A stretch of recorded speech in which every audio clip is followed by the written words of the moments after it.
कहानी शुरू होती है एक पुराने मेडिकल कॉलेज से, जहां सेथा नाम की एक छात्रा पिछले कुछ दिनों से काफी डरी हुई है क्योंकि इसको बार बार चमगादड़ की आवाज सुनाई देती है। लेकिन एक दिन ये उस आवाज से इतनी परेशान हो जाती है कि दिन में ही कॉलेज की छत पर चढ़कर नीचे कूद जाती है। अब सेथा की मौत से पूरे कॉलेज में सनसनी फैल जाती है। किसी को कुछ भी समझ में नहीं आता कि आखिर सेथा ने ऐसा क्यों किया।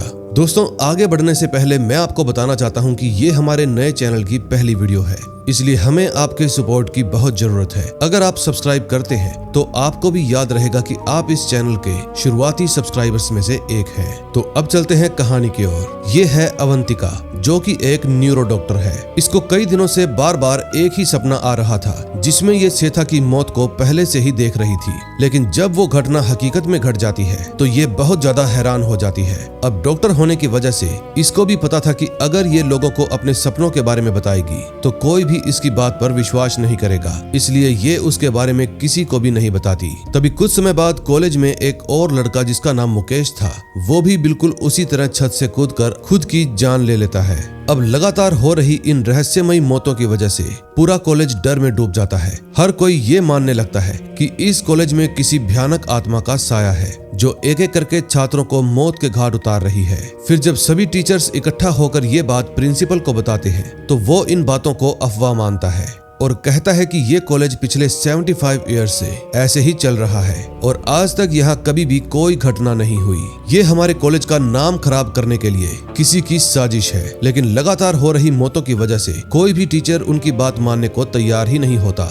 अब आखिरकार सभी के दबाव में आकर प्रिंसिपल एक फैसला करता है कि एक पैरानॉर्मल इन्वेस्टिगेटर को बुलाया जाएगा ताकि सच सबके सामने आ सके। तभी हम एक रूबेल नाम के एक पैरानॉर्मल इन्वेस्टिगेटर को देखते हैं, जो कि एक घर में किसी बच्ची की आत्मा से बात कर रहा था। उस बच्ची की आत्मा ने काफी दिनों से अपने माता पिता को ही परेशान कर रखा था। फिर रूबेल बड़ी ही सावधानी से उस बच्ची की आत्मा से बात करता है और पता लगाता है कि उस बच्ची के माता पिता ने बच्ची का एक खिलौना घर से बाहर फेंक दिया था, इसीलिए वो बच्ची गुस्से में थी। फिर रूबेल जल्दी से जाकर उस खिलौने को वापस लेकर आता है और बच्ची की आत्मा को शांत करता है। फिर वो उसके माता पिता को भी समझाता है कि आप लोगों ने बच्ची के खिलौने को फेंक दिया था, इसलिए बच्ची को लगने लगा कि आप उसको भुला रहे हैं, इसी वजह से वो गुस्से में थी। तभी नेक्स्ट डे रूबेल को कॉलेज में इनवाइट किया जाता है और वहां जाकर वो सबसे पहले प्रिंसिपल से बात करता है और पूछता है कि आपको इन घटनाओं के पीछे क्या वजह नजर आती है। फिर प्रिंसिपल वही जवाब देता है कि छात्रों पर पढ़ाई का प्रेशर है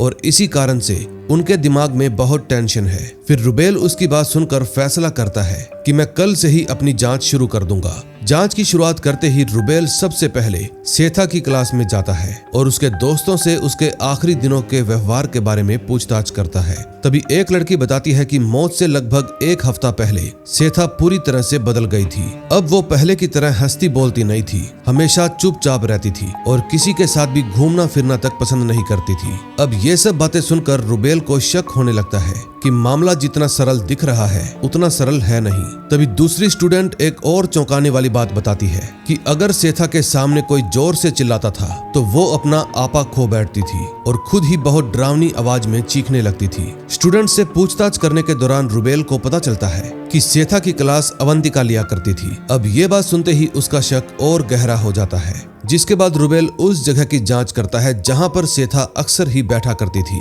तभी वहां पर उसको एक अजीब सा निशान दिखाई देता है, जिसको देखकर उसको यकीन हो जाता है कि इस पूरे मामले के पीछे कोई गहरा राज छुपा है। फिर उसी सुराग के आधार पर वो अवंतिका से मिलने के लिए पहुंच जाता है और उससे सेथा के बारे में सवाल जवाब करने लगता है। लेकिन अवंतिका उसकी किसी भी बात का सीधा जवाब नहीं देती, उल्टा वो रूबेल की बातों का मजाक उड़ाने लगती है और कहती है आप चले जाइए, इस कॉलेज में कोई भूत आत्मा नहीं है और ना ही मैं ऐसी बातों पर विश्वास करती हूँ। फिर रूबेल शांत होकर जवाब देता है कि विश्वास करना या ना करना पूरी तरह अपनी सोच पर निर्भर करता है, लेकिन जब सही समय आता है तो अच्छे अच्छे विश्वास करने लगते हैं। फिर वो बताता है कि इन लगातार हो रही मौतों के पीछे कोई न कोई डरावनी शक्ति जरूर काम कर रही है और इतना कहकर वो वहां से चला जाता है। फिर वहां से निकलकर रूबेल मुकेश की पोस्टमार्टम रिपोर्ट लेने के लिए पुलिस स्टेशन पहुंच जाता है और वहां मौजूद एसआई उसकी बातों का मजाक उड़ाते हुए कहता है कि जब तुम जिंदा लोगों को नहीं बचा पाए तो इन मरे हुए लोगों की जांच करके क्या ही उखाड़ लोगे? क्या तुम इनकी आत्माओं से बात करके इनके केस को सुलझाओगे? अब एसआई का ये ताना सुनकर रुबेल भी उसको एक करारा जवाब देता है और बिना बहस किए पोस्टमार्टम रिपोर्ट लेकर वहां से चला जाता है। फिर रिपोर्ट को ध्यान से पढ़ने के बाद उसको पता चलता है कि सेथा और मुकेश की मौत देखने में भले ही आत्महत्या लगती हो, लेकिन दोनों की मौत का तरीका बिल्कुल अलग था। और उसे एक और बात पता चलती है कि अभी तक दोनों की फैमिली को इस बात की जानकारी नहीं दी गई, इसलिए दोनों के शरीर अभी भी मोर्चरी में ही रखे हुए हैं। ये बात जानकर रुबेल तुरंत हॉस्पिटल पहुंचता है और दोनों लाशों की बारीकी से जांच करता है। जांच के दौरान वो देखता है कि जिंदा रहते समय दोनों पूरी तरह स्वस्थ थे, लेकिन मौत के बाद उनका शरीर बुरी तरह बिगड़ गया। अब उनका शरीर पूरी तरह से अकड़ा हुआ था और भूखे जबड़े धीरे धीरे फैल रहे थे।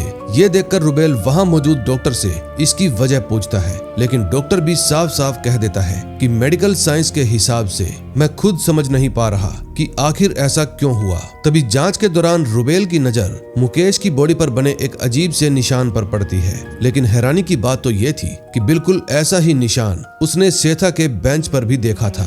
अब उसे पूरा यकीन हो जाता है कि इन दोनों मौतों के पीछे आपस में कोई गहरा संबंध है। अब रुबेल अपना जांच का सारा सामान लेकर और दिमाग में कुछ सवाल लिए सीधा कॉलेज पहुंच जाता है। अब वो वहां की हर छोटी बड़ी चीज में सुराग तलाशने की कोशिश करता है और घंटों खोजबीन करने के बाद भी उसको कोई भी जरूरी जानकारी नहीं मिलती। फिर वहां से वो लड़कियों के हॉस्टल की तरफ जाता है, जहां अचानक से उसको ऐसा महसूस होता है जैसे कोई दूर खड़ा होकर उस पर नजर रखे हो। तभी एक लड़की भूत का रूप बनाकर उसको डराने की कोशिश करती है, लेकिन रुबेल बिल्कुल भी नहीं डरता और तुरंत समझ जाता है कि जरूर ये किसी की सोची समझी चाल है। फिर वो उस लड़की को पकड़कर सीधा अवंतिका के पास ले जाता है और साफ साफ शब्दों में कहता है कि अगर तुम मेरी जांच में रुकावट डालने की कोशिश करोगी तो इससे किसी का भी भला नहीं होगा। अब रुबेल की ये बात सुनकर अवंतिका चुप हो जाती है और वहां से चली जाती है, लेकिन इसी दौरान रुबेल अपने पैरानॉर्मल डिटेक्टर में एक अजीब सा सिग्नल नोटिस करता है जो अवंतिका के पास आने पर ही एक्टिव हुआ था। फिर नेक्स्ट डे वो अपने मोबाइल से खींची हुई कुछ फोटो की जांच कर रहा था। तभी एक फोटो में उसको कोई डरावनी परछाई दिखाई देती है और उसको लेकर वो तुरंत ही अवंतिका के पास पहुंच जाता है और पूछता है कि क्या तुम इस जगह को पहचानती हो? लेकिन अवंतिका तो तस्वीर देखने के बाद भी साफ साफ इनकार कर देती है कि मैंने इस जगह को पहले कभी नहीं देखा। फिर रुबेल उसको सेथा, मुकेश और दीपिका की तस्वीरें दिखाता है। तस्वीरें देखते ही अवंतिका बताती है कि ये तीनों बहुत अच्छे दोस्त थे। फिर वो एक और बात बताती है कि दीपिका कई दिनों से लापता है और आज तक किसी को भी उसके बारे में खबर नहीं मिली। ये बात सुनते ही रुबेल हैरान हो जाता है और पूछता है कि इतनी बड़ी बात होने के बावजूद आप लोगों ने पुलिस में शिकायत क्यों नहीं करवाई? फिर अवंतिका बताती है कि कॉलेज के प्रिंसिपल ने सभी को शिकायत करने से मना किया था क्योंकि उन्हें डर था कि इससे कॉलेज की बदनामी होगी। फिर रुबेल अवंतिका से कहता है कि तुम दीपिका की सभी फ्रेंड्स के पास फोन करके उसका पता लगाओ, और जब वो सभी से बात करती है तो पता चलता है कि दीपिका अपने घर भी नहीं पहुंची। तभी एक लड़की अंदाजा लगाती है कि शायद वो अपने बॉयफ्रेंड से मिलने किसी होटल या किराए के कमरे में गई होगी, और ये बात सुनते ही रुबेल बिना समय गवाए उसकी तलाश में निकल पड़ता है। अब वो एक एक करके सभी कमरों की तलाशी लेता है और तभी एक रूम में उसे किसी डॉक्टर की लिखी हुई पुरानी पर्ची और कान में डालने की दवा की शीशी मिलती है। ये देखकर उसको तुरंत याद आता है कि बिल्कुल ऐसी ही दवा उसने पहले सेथा के कमरे में भी देखी थी। अब ये कोई संयोग तो नहीं हो सकता, जरूर इनका आपस में कोई गहरा संबंध है। फिर रुबेल उस मेडिकल प्रिस्क्रिप्शन को लेकर डॉक्टर के पास पहुंच जाता है। डॉक्टर बताता है कि दीपिका लंबे समय से कान की एक बेहद ही दुर्लभ समस्या से जूझ रही थी। फिर जांच के बाद पता चलता है कि उसे साउंड हेलुसिनेशन की बीमारी थी। इस बीमारी में इंसान सामान्य आवाजों को भी कई गुना तेज सुन सकता है, बल्कि कई बार तो ऐसी आवाजें भी सुनाई देती है जो वास्तव में होती ही नहीं। फिर डॉक्टर कहता है कि इस बीमारी का कोई पक्का इलाज नहीं है, इसलिए मैंने सिर्फ दवाइयों के सहारे उनको संभालने की कोशिश की थी। फिर जिस समय वो डॉक्टर से बातें कर रहा था तभी पास के ही चर्च की घंटी बजने लगती है। फिर वो तुरंत ही उस आवाज की दिशा में जाने लगता है और वहां पहुंचकर देखता है कि वो इमारत असल में कॉलेज की पुरानी लाइब्रेरी थी। अब पता नहीं क्यों उसको ये जगह बेहद ही रहस्यमयी लगने लगती है। फिर वो तुरंत ही उस लाइब्रेरी में जाकर सेथा और दीपिका की तस्वीरें दिखाता है और उनके बारे में पूछताछ करने लगता है। फिर लाइब्रेरियन बताता है कि ये दोनों लड़कियां अक्सर ही देर रात तक यहाँ घंटों घंटों किसी से बिना बात किए चुपचाप बैठी रहती थी। अगले सीन में हम देखते हैं दीपिका चोरी छिपे अपने हॉस्टल में वापस लौट रही थी। फिर जैसे ही दीपिका अंदर प्रवेश करती है तो चारों तरफ से उसे अजीब और बेहद आवाजें सुनाई देने लगती है। अब उन आवाजों का दर्द वो बिल्कुल भी सहन नहीं कर पाती और जोर जोर से चीखने लगती है। अब उसकी हालत खराब हो जाती है और वो जमीन पर गिर जाती है। दूसरी तरफ अवंतिका को भी फिर से डरावना सपना आता है और इस बार वो अपने सपने में देखती है कि दीपिका ने फांसी लगाकर खुद की जान ले ली। फिर घबराकर वो तुरंत रुबेल को फोन करती है, लेकिन अगले ही पल वो सोचती है कि अगर मैंने उसको अपने सपने के बारे में बताया तो शायद वो मुझे पागल समझेगा, और यही सोचकर वो फोन काट देती है। तभी इसी दौरान हॉस्टल का एक गार्ड रुबेल को सूचना देता है कि दीपिका वापस से हॉस्टल में आ चुकी है, और ये बात सुनते ही वो तेजी से वहां पर पहुंच जाता है। लेकिन अफसोस उसने पहुंचने में देर कर दी थी, क्योंकि दीपिका भी रहस्यमयी परिस्थितियों में अपनी जान गंवा चुकी थी। अब ये सीन देखकर रुबेल पूरी तरह से हैरान रह जाता है। तभी कुछ देर बाद पुलिस वहां पर पहुंचकर अपनी जांच शुरू कर देती है, लेकिन ऐसा ही तो किसी सुराग की तलाश करने की बजाय उल्टा रुबेल पर ही शक करने लगता है। फिर वो अपने स्टाफ को आदेश देता है कि रुबेल की हर गतिविधि पर नजर रखी जाए, और इतना कहकर वो वहां से चला जाता है। फिर वहां से निकलकर रुबेल सीधा अवंतिका के पास जाता है और पूछता है कि कल रात तुमने मेरे पास मिस कॉल क्यों की। अब अवंतिका अपने सपनों का राज किसी को भी बताना नहीं चाहती थी, इसलिए वो झूठ बोल देती है कि गलती से लग गई होगी। लेकिन रुबेल उसकी आंखों और हाव भाव से समझ जाता है कि जरूर ये कुछ छुपा रही है। फिर वो गंभीर होकर कहता है कि मरने वाले सभी छात्र आपके अपने स्टूडेंट थे, इसलिए अगर आप कुछ ऐसा जानती हो जो आपको बता देना चाहिए तो प्लीज बता दो, वरना नेक्स्ट किसी और बेकसूर की जान भी चली जाएगी। फिर रुबेल अवंतिका से बड़े ही गंभीर लहजे में कहता है कि ना जाने क्यों मुझे ऐसा महसूस होता है कि अगला शिकार तुम्हारा ही होने वाला है, इसलिए तुम्हें हर कदम बड़ी ही सावधानी से उठाना होगा। फिर वो बताता है कि आज शाम को मैं कॉलेज की पुरानी लाइब्रेरी की दोबारा से जांच करने के लिए जाऊंगा, और अगर तुम मुझे कोई भी सच्चाई बताना चाहती हो तो तुम भी वहां मेरे साथ चल सकती हो। ये बात सुनकर अवंतिका बिना कुछ कहे वहां से चली जाती है। फिर शाम होते ही रुबेल कुछ छात्रों की मदद लेकर लाइब्रेरी पहुंच जाता है और अपनी जांच शुरू कर देता है। तभी वहां अवंतिका भी आ जाती है और उसको देखकर रुबेल खुश हो जाता है। फिर अवंतिका कहती है कि मैं सिर्फ यहाँ पर जानने के लिए आई हूँ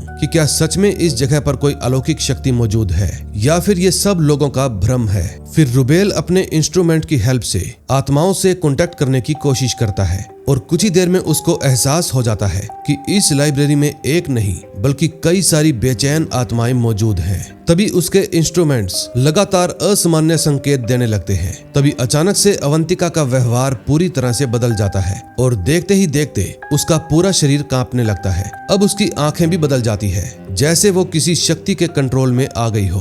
तभी देखते ही देखते वो जमीन से ऊपर हवा में उठने लगती है और दर्द भरी आवाज में चीखने लगती है। ये देखकर वहां पर मौजूद सभी स्टूडेंट्स डर के मारे घबरा जाते हैं, लेकिन रुबेल सबको शांत रहने के लिए कहता है और किसी तरह से वापस से अवंतिका को उसी पोजीशन में ले आता है। अब इस घटना के तुरंत बाद कॉलेज का प्रिंसिपल वहां पर पहुंच जाता है और पूरी घटना का जिम्मेदार अवंतिका को ही ठहराता है और कहता है तुम्हारी मानसिक हालत ठीक नहीं है, और जब तक तुम पूरी तरह से ठीक नहीं हो जाती तब तक तुम इस कॉलेज के सभी कामों से दूर रहोगी। फिर रुबेल बार बार उनको समझाने की कोशिश करता है। अब रुबेल किसी भी कीमत पर यह सच्चाई सबके सामने लाना चाहता था और साबित करना चाहता था कि अवंतिका किसी दिमागी बीमारी से नहीं बल्कि किसी डरावनी शक्ति के प्रभाव से जूझ रही है। और इसी बात का पता लगाने के लिए वो रात को फिर से लाइब्रेरी में पहुंच जाता है और वहां पर मौजूद आत्माओं से संपर्क करने की कोशिश करता है, लेकिन इस बार तो वो आत्माएं सीधा ही उससे बात करने लगती है। तभी अचानक से लाइब्रेरी के फर्श पर अपने आप एक रहस्यमयी आकृति बन जाती है।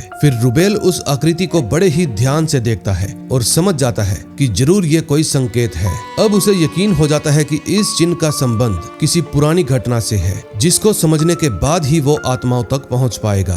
फिर वो अपने दोस्तों की हेल्प से उस पैटर्न के बारे में जानकारी जुटाना शुरू कर देता है और काफी खोजबीन के बाद उसे पता चलता है कि ये निशान एक प्राचीन धार्मिक संगीत और 4 विशेष स्वरों से जुड़ा हुआ है। लेकिन उसके मन में सबसे बड़ा सवाल तो यही था कि आखिर आत्माओं का इस पवित्र धुन से क्या संबंध हो सकता है। फिर इस सवाल का जवाब ढूंढने के लिए रुबेल चर्च के फादर से मिलने के लिए जाता है और फादर उसे बताते हैं कि जिस जगह आज कॉलेज और लाइब्रेरी बनी हुई है वहाँ कई साल पहले एक चर्च और उसके साथ एक अनाथ आश्रम बना हुआ था। लेकिन जब रुबेल उस जगह के इतिहास के बारे में और पूछता है तो फादर अचानक से चुप हो जाते हैं और आगे कुछ भी बताने से इनकार कर देते हैं। अब रुबेल का शक और गहरा हो जाता है और वो वापस लौटकर अपने दोस्तों को ये पूरी बात बताता है। तभी उसका एक दोस्त कहता है कि अगर तुम इस रहस्य को सुलझाना चाहते हो तो तुम्हें अपने अतीत का सामना करना होगा और फिर से एक बार उसी संगीत की तरफ लौटना होगा, क्योंकि इस रहस्य की चाबी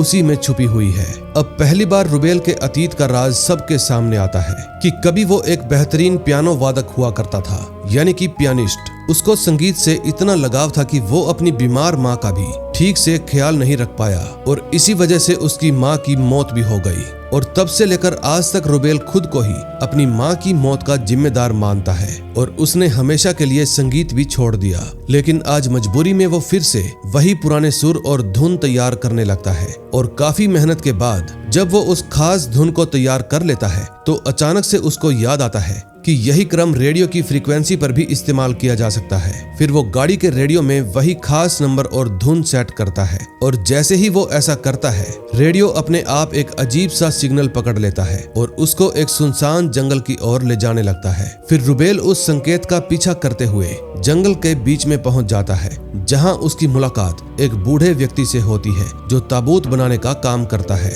फिर रुबेल उससे होली एंजल मेडिकल कॉलेज के बारे में पूछताछ करता है और उसको भी उस संगीत की धुन दिखाता है। लेकिन धुन देखते ही बूढ़े का चेहरा बदल जाता है और वो इतना घबरा जाता है कि रुबेल को कई साल पुरानी एक कहानी सुनाना शुरू कर देता है, जिसको सुनकर रुबेल बहुत ही ज्यादा हैरान हो जाता है। कहानी लगभग 34 साल पहले की थी। उस समय उसी कॉलेज में डॉक्टर डेनियल और उसकी पत्नी डॉक्टर डायना रहा करते थे। डायना बेहद ही दयालु और ईश्वर में गहरी आस्था रखने वाली महिला थी। उन्होंने कॉलेज के पास एक छोटा सा चर्च भी बनवाया था और वो एक बढ़िया डॉक्टर होने के साथ साथ संगीत की भी बहुत बड़ी जानकार थी। वो हर संडे चर्च में बच्चों के साथ प्रार्थना करती और संगीत भी बजाया करती थी। लेकिन एक दिन उस चर्च के बाहर कोई इंसान एक हैंडीकैप जन्मे बच्चे को छोड़कर चला गया। फिर डायना उस मासूम बच्चे को देखकर खुद को रोक नहीं पाई और उसको गोद लेने का फैसला किया। फिर उसके बाद से ही उन्होंने चर्च को अनाथ बच्चों का आश्रम बना दिया और वहाँ पर रहने वाले अधिकतर बच्चे बोल नहीं सकते थे, लेकिन डायना अपने संगीत के जरिए उनकी भावनाओं को समझती थी और उन्हें खुश रखने की कोशिश भी करती थी। अब धीरे धीरे वो संगीत उन बच्चों की जिंदगी बदलने लगा, लेकिन उनकी खुशियां ज्यादा दिनों तक टिक नहीं पाई, क्योंकि उस इलाके में प्लेग जैसी भयानक महामारी फैल गई थी और आश्रम के सभी बच्चे धीरे धीरे करके मरने लगे। डायना अपनी आंखों के सामने उन मासूम बच्चों को तड़प तड़प कर मरते हुए देखती रही, लेकिन बेचारी कुछ कर नहीं पाई। उसने कोशिश तो बहुत की, लेकिन कोई फायदा नहीं हुआ। अब इन लगातार हो रही मौतों ने उसको अंदर से पूरी तरह तोड़ कर रख दिया। फिर एक दिन अचानक डायना भी रहस्यमय तरीके से गायब हो गई और उसके बाद किसी ने भी उसको कभी नहीं देखा। अब ये कहानी खत्म होने के बाद रुबेल को एक बहुत बड़ा सुराग मिलता है और उसको एहसास होता है कि जिन छात्रों की मौत हुई थी उनके शरीर पर बने निशान और चर्च में बने रहस्यमय चिन्ह बिल्कुल एक जैसे हैं। अब उसे यकीन हो जाता है कि इन घटनाओं का संबंध सीधे सीधे उस मदर डायना से है और किसी न किसी रूप में वही आत्मा अवंतिका को भी परेशान कर रही है। फिर सच्चाई की जांच करने के लिए रुबेल डायना की पुरानी तस्वीर लेकर अवंतिका के पास पहुंच जाता है, लेकिन तस्वीर देखते ही अवंतिका चौंक जाती है और कहती है ये डायना नहीं है बल्कि जूलिया नाम की मरीज है, जिसका इलाज मैंने करीब 3 महीने पहले हॉस्पिटल में किया था। फिर अवंतिका बताती है कि जूलिया पिछले 5 सालों से कोमा में है और आज तक होश में नहीं आई। ये बात सुनते ही रुबेल पूरी तरह हैरान हो जाता है और उसे शक हो जाता है कि जरूर डायना ने अपनी असली पहचान छुपाकर जूलिया नाम का सहारा लिया। लेकिन जब वो ये बात अवंतिका को समझाने की कोशिश करता है तो वो उसकी किसी भी बात पर विश्वास करने को तैयार ही नहीं होती। फिर वो दोनों ही सच्चाई का पता लगाने के लिए हॉस्पिटल में पहुंच जाते हैं, जहां कोमा में पड़ी डायना का इलाज चल रहा था। तभी उन्हें एक और ऐसा राज पता चलता है जिसने पूरी कहानी की दिशा ही बदल दी। अवंतिका बताती है कि जब मैं डायना का इलाज कर रही थी तो 34 साल बाद पहली बार डायना को थोड़ी देर के लिए होश आया था, लेकिन जैसे ही उसने ये बात अपने सीनियर डॉक्टर को बताई, डॉक्टर ने आदेश दिया कि डायना को ज्यादा मात्रा में एनेस्थीसिया दिया जाए ताकि वो दोबारा से कोमा में चली जाए। अवंतिका ने इस बात का विरोध भी किया क्योंकि उसको ये सब गलत लग रहा था, लेकिन उसकी बात सुनने की बजाय उसको ड्यूटी से ही हटा दिया गया और उसकी जगह सेथा, मुकेश और दीपिका को डायना की देखभाल करने की जिम्मेदारी दी गई। फिर इन तीनों ने डॉक्टर के आदेश पर लगातार डायना को एनेस्थीसिया देना शुरू कर दिया। लेकिन इसी दौरान एक अजीब घटना हुई। डायना का शरीर तो कोमा में पड़ा रहा, लेकिन उसकी आत्मा शरीर से बाहर निकल गई। फिर बाहर आने के बाद उसकी आत्मा सीधे उस पुराने चर्च में पहुंची, जहां उन मासूम अनाथ बच्चों की बेचैन आत्माएं अभी भी भटक रही है। तभी डायना को एहसास हुआ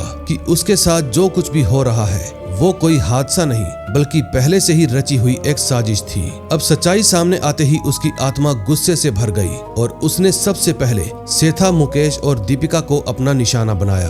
अब कहने में तो उन तीनों ने आत्महत्या की थी, लेकिन असल में उन तीनों को मौत के घाट डायना की आत्मा ने ही उतारा था। फिर सारी सच्चाई समझने के बाद रुबेल डायना को होश में लाने की कोशिश करता है, लेकिन तभी पुलिस वहां पर पहुंच जाती है और उसको गिरफ्तार कर लेती है। पुलिस का मानना था कि रुबेल डायना की हत्या करने की कोशिश कर रहा था, इसलिए उसको पकड़कर थाने में ले जाया जाता है। लेकिन वहां का एक ऑफिसर बेहद ही लालची इंसान था। पैसों के लिए वो किसी भी हद तक जा सकता था, इसलिए जानबूझकर वो उन लोगों को भी परेशान करने लगता है जो रुबेल की हेल्प कर रहे थे। फिर ये सब देखकर डायना की आत्मा अपना गुस्सा रोक नहीं पाती और अपनी रहस्यमयी ध्वनि शक्ति से पुलिस वालों पर भी हमला कर देती है। तभी इसी दौरान पुलिस को ये शक होने लगता है कि डायना ने इतने वर्षों तक अपनी पहचान छुपाकर इलाज क्यों करवाया। तभी जांच के दौरान एक ऑफिसर प्रिंसिपल से कहता है कि डायना के पति डॉक्टर डेनियल को वापस से भारत बुलाया जाए, लेकिन प्रिंसिपल बताता है कि जब तक मेरी मौत की खबर उनको नहीं मिलेगी, डेनियल कभी भी वापस नहीं आएंगे। अब ये पूरी बातचीत डायना की आत्मा भी सुन रही थी, इसलिए वो प्रिंसिपल पर भी हमला कर देती है और उसकी मौत हो जाती है। जब प्रिंसिपल की मौत की खबर डेनियल तक पहुंचती है तो वो अपनी दूसरी पत्नी नैन्सी के साथ भारत लौट आता है और यहाँ पर आकर उसे पहली बार पता चलता है कि कॉलेज में इतने सालों में कितनी भयानक घटनाएं होती रही है। लेकिन हैरानी की बात तो ये थी कि भले ही डेनियल को इस बारे में नहीं पता था, लेकिन नैन्सी ये सब पहले से ही जानती थी, लेकिन फिर भी उसने कभी डेनियल को ये सच्चाई नहीं बताई। फिर जब डेनियल हॉस्पिटल में जाकर कोमा में पड़ी अपनी डायना को देखता है तो उसको एहसास होने लगता है कि जरूर इस पूरे खेल के पीछे उसकी दूसरी पत्नी नैन्सी का ही हाथ होगा। अब कहानी फ्लैशबैक में जाती है। दरअसल कई साल पहले डायना संगीत के माध्यम से उन अनाथ बच्चों का इलाज किया करती थी, वहीं दूसरी तरफ नैन्सी इलेक्ट्रोमैग्नेटिक तकनीक से उन बच्चों का उपचार कर रही थी। लेकिन बच्चों को डायना की साउंड थेरेपी से ज्यादा फायदा मिल रहा था और इसी बात से नैन्सी अंदर ही अंदर से जलने लगती है। अब वो डायना से इतनी नफरत करने लगी कि उसने डायना की पूरी जिंदगी बर्बाद करने का ही प्लान बना लिया। अब नैन्सी ने चोरी छिपे बच्चों को ऐसे ऐसे इंजेक्शन देने शुरू कर दिए जिनकी वजह से उनकी हालत बिगड़ने लगी। फिर धीरे धीरे वो सभी बच्चे एक एक करके मरने लगे। फिर जब डायना को इस साजिश का पता चला तो वो तुरंत ही डेनियल को ये सब कुछ बताने के लिए जाने लगी, लेकिन तभी नैन्सी ने पीछे से आकर उस पर हमला कर दिया। अब सिर पर गंभीर चोट लगने की वजह से डायना कोमा में चली गई, जिसके बाद नैन्सी ने उसकी असली पहचान छिपाकर नकली नाम रख दिया और दुनिया के सामने उसको गायब घोषित कर दिया। फिर समय बीतने के साथ साथ उसने डेनियल का भी भरोसा जीत लिया और आखिरकार उसी से शादी कर ली। फिर जब कई साल बाद नैन्सी को पता चला कि डायना आत्मा के रूप में वापस लौट आई है तो वो काफी ज्यादा डर गई। फिर खुद को बचाने के लिए उसने एक तांत्रिक की हेल्प से काला जादू भी करवाया ताकि डायना की आत्मा उसका कुछ भी बिगाड़ ना पाए। लेकिन आखिरकार डेनियल को भी पूरी सच्चाई का पता चल जाता है और फिर जैसे ही वो नैन्सी से इस सवाल का जवाब मांगता है तो नैन्सी उसे भी जहरीला इंजेक्शन देकर मार डालती है। दूसरी तरफ रुबेल अब पूरे रहस्य को सुलझा चुका था, इसलिए वो सीधा नैन्सी के पास पहुंच जाता है। लेकिन नैन्सी की असली इच्छा तो डेनियल की पूरी संपत्ति हथियाने की थी, इसलिए अब वो हॉस्पिटल में जाकर कोमा में पड़ी डायना को भी हमेशा के लिए मार देना चाहती थी। लेकिन जैसे ही वो डायना को मारने की कोशिश करती है, ऐन समय पर वहां पर रुबेल और अवंतिका पहुंच जाते हैं और उसको रोक देते हैं। तभी हम देखते हैं कि डायना की आत्मा दोबारा से अपने शरीर में लौटने की कोशिश करती है ताकि अपने मासूम बच्चों को न्याय दिला सके, लेकिन काले जादू की वजह से उसकी आत्मा शरीर में प्रवेश ही नहीं कर पाती। तभी रुबेल को वो खास संगीत याद आता है जिसका संबंध डायना के साउंड थेरेपी से था और फिर वो वही धुन बजाना शुरू कर देता है। अब उस पवित्र संगीत के प्रभाव से काले जादू की शक्ति कमजोर पड़ जाती है और डायना की आत्मा सफलतापूर्वक अपने ही शरीर में वापस लौट आती है। फिर होश में आते ही डायना अपने अनाथ बच्चों की आत्माओं के साथ मिलकर नैन्सी को उसके किए हुए पापों की सजा देती है और आखिरकार उसका अंत हो जाता है। अब नैन्सी के मरते ही कई वर्षों से जो उन मासूम बच्चों की आत्माएं भटक रही थी उनको भी शांति मिल जाती है। तभी लास्ट सीन में हम देखते हैं कि डेनियल और नैन्सी नैन्सी की मौत के बाद उनकी सारी संपत्ति डायना के नाम हो जाती है। अब डायना एक बार फिर से उस प्रॉपर्टी का इस्तेमाल अनाथ बच्चों की सेवा और उनके भविष्य को और बेहतर बनाने के लिए करती है। दूसरी तरफ रुबेल भी इस केस को सफलतापूर्वक सुलझाकर बेहद संतुष्ट होता है, क्योंकि उसकी वजह से कई सारे मासूम बच्चों की आत्माओं को मुक्ति मिल गई। फिर इसके बाद वो एक और रहस्यमयी केस को सुलझाने के लिए वहां से निकल जाता है और इसी के साथ इस शानदार मूवी का एंड हो जाता है। दोस्तों, जॉन से भी भाई यहाँ एंड तक पहुँचे हैं, उन सब से गुजारिश है कि सब्सक्राइब जरूर करें ताकि मुझे भी सपोर्ट मिले और आपको भी हमेशा याद रहे कि आप इस चैनल के शुरुआती सब्सक्राइबर्स हैं। बाकी मैं मिलूंगा आपसे ऐसी ही और मजेदार कहानी के साथ। Till then, bye bye.